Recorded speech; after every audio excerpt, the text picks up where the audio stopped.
আসসালামু আলাইকুম। আজকে আমরা আসছি বিজয় ক্যাপিটাল হল ক্যান্টিন নাম্বার 1 এ। এখানে খাবার টেস্ট করতে সঙ্গে সঙ্গে একটা রিভিউ করব। আমরা চেষ্টা করব যে ঢাকা বিশ্ববিদ্যালয়ে যে কয়েকটা হল আছে সবগুলো হলে গিয়ে খাবারগুলো টেস্ট করার আরকি। আজকে আমরা বিজয় ক্যাপিটাল হলে আসছি। বিজয় ক্যাপিটাল হলে ক্যান্টিন নাম্বার 1। এটাই আমাদের প্রথম দিন। তো আমরা নিয়েছি হচ্ছে কি এটা টার্কি মুরগি আর হচ্ছে ভাত, ডাল ভর্তা আছে আর এটা কি ডাল বলা? হ্যাঁ, হ্যাঁ, মুগ ডাউল এটাও আছে। তো সব মিলায় খাবারটা কয় টাকা পড়ছে আমাদের? ৬৫ টাকা করে পড়েছে। খাবারটা মোটামুটি বেশ ভালোই। তবে টার্কি মুরগির যে মানে রান্নাটা ওইটা আরেকটু স্বাদ হতে পারে বলে মনে হচ্ছে। তবে ৳৬০ হিসেবে একদম খারাপ না। ক্যাম্পাসে এই দামে এখনো খাবার পাওয়া যাচ্ছে। এই হিসাবে এটা বেশ ভালোই। সঙ্গে আমরা নিয়েছি বেশ সুন্দর করে ভাজা বেগুন ভাজাগুলো। চিকেন ভাজা নিয়েছি। এগুলো ৳৫ করে নিয়েছে, বেশ ভালোই। হ্যাঁ, সালাম। তোমার কোনো মতামত থাকলে সেটা বলতে পারো।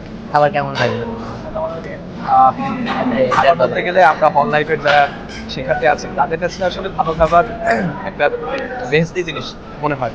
তো অন্যান্য হলের সাথে তুলনা করলে এখন পর্যন্ত একাত্তর হলের খাবারটা তুলনামূলক ভালো আছে। তো প্রথম দিকে একটা ক্যান্টিন চালু হলে খাবারের কোয়ালিটি ভালোই থাকে, এটাই স্বাভাবিক। তো দেখা যাক পরবর্তীতে কি হয়। এখন পর্যন্ত সবগুলো আইটেম অনেক সুন্দর এবং তারা সুন্দর মনে হচ্ছে সার্ভ করছে। সালাম বলো।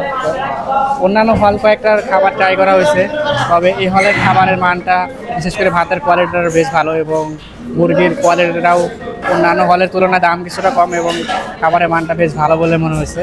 তো আমরা আশাবাদী বাকি হলগুলোর খাবারও ট্রাই করবো, দেখি কোনটা কি অবস্থা। এখানে আমরা যে টার্কি মুরগিটা নিয়েছি এখানে 2টা করে পিস দিচ্ছে আর কি। টাকা হিসেবে পিসটা মোটামুটি ভালোই, মিডিয়াম মানে 2টা পিস। এখন দেখা যাবে কিনা ক্যামেরায় যে এরকম 2টা পিস তারা দিচ্ছে। তো ভালোই, বেশ একদম খারাপ না। তবে যে রান্নাটা এটাতে আর একটু মশলাপাতি বেশি করলে মনে হয় ঝোলটা আরও স্বাদ হবে, তখন খেতে আরও ভালো হয়।